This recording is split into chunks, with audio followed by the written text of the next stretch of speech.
শ্রীলঙ্কার সাথে টেস্ট সিরিজে 109 ব্যবধানে হার, ওয়ানডেতে 2-1 ব্যবধানে হার। এখন এই টি-20তে বাংলাদেশ কেমন করবে? আর টি-20 সিরিজ জিততে বাংলাদেশ মরিয়া হয়ে উঠছে, কারণ যেহেতু টেস্ট এবং ওয়ানডে সিরিজ দুটোই হেরেছে, তাই শেষমেশ টি-20 সিরিজটা জিতে বাংলাদেশ দেশে ফিরতে চায়।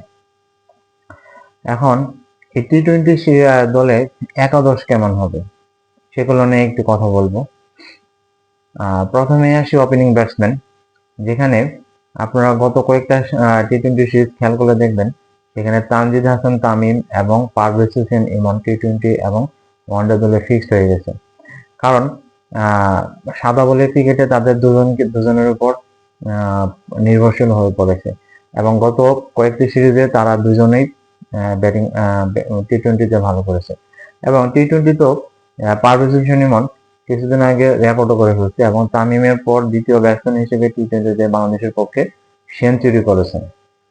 তানজিদ হাসান তামিমও টি-20তে অনেক মারমুখী প্লেয়ার এবং আক্রমণাত্মক ক্রিকেট খেলতে পছন্দ করে। এখন নাইম শেখকে তো ওয়ানডে দলে ওয়ানডে সিরিজে সুযোগ দেওয়া হলো, কিন্তু তাকে বেঞ্চে বসিয়ে রাখা হলো, তাকে কোনো ওয়ানডেতে খেলানো হয়নি।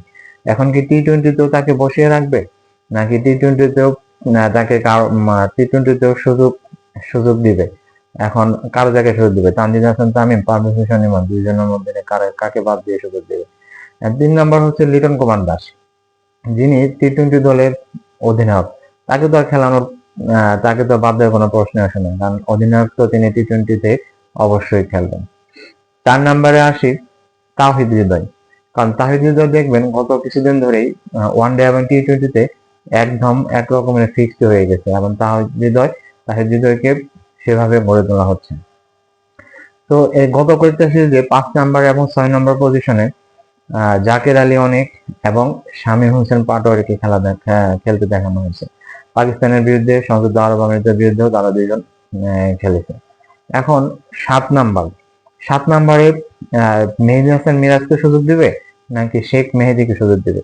কারণ মেহেদী হাসান মিরাজ ওয়ানডে অধিনায়ক থাকা অবস্থায় লিটন কুমার দাসকে প্রথম ম্যাচ খেলিয়ে বাকি 2 ম্যাচ বসিয়ে রাখা হয়েছিল। এখন লিটন কুমার দাস টি-20তে অধিনায়ক হয়ে মেহেদী হাসান মিরাজকে কি সুযোগ দিবে?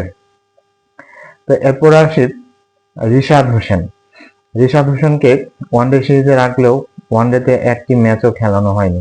এখন রিশাদ হোসেনকে কি টি-20 দলে সুযোগ দেবে? এবং রিশাদ হোসেন যদিও টি-20 অনেক ভালো প্লেয়ার, তার বোলিং এর লেগ স্পিনার অনেক ভালো, এবং তিনি ব্যাটিং এর ক্ষেত্রেও অনেক ভালো কাজ করে থাকেন। সেক্ষেত্রে নাসুম আহমেদকে দলে নেওয়া হয়েছে, নাসুম আহমেদকে কি বেঞ্চে বসিয়ে রাখা হবে?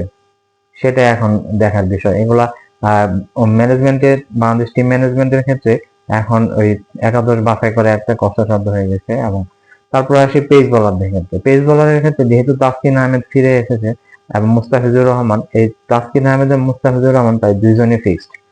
3 নম্বর পেসার হিসাবে কাকে নেবে? তানজিম হাসান সাকিবের গত কিছুদিনের রেকর্ড খুব ভালো, এবং তার বোলিং এর ধারা, ব্যাটিং এর ধারা, অলরাউন্ডার হিসেবে তিনি অনেক খুব ভালো করতেছেন।